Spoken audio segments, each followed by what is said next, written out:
بسم اللہ الرحمن الرحیم. پہلا کلمہ طیب، طیب معنی پاک.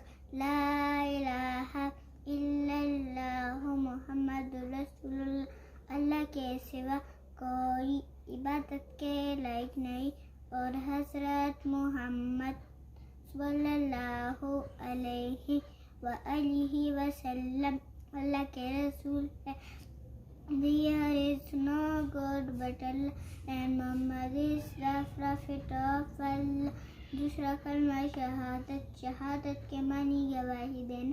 اشہد ان لا الہ الا اللہ وحدہ لا شریک لہ واشہد ان محمدا عبدہ ورسولہ.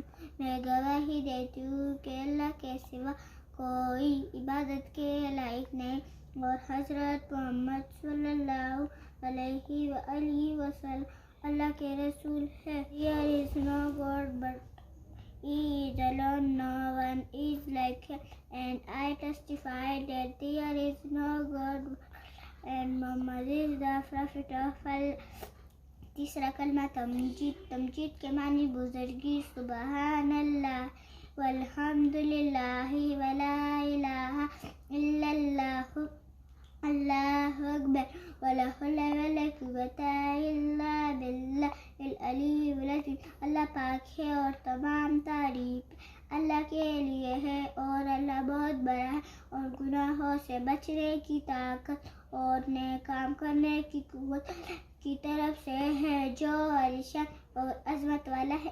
اور yes for Allah and our praise for Allah and there is no power, no strength except from Allah. بسم اللہ الرحمن الرحیم.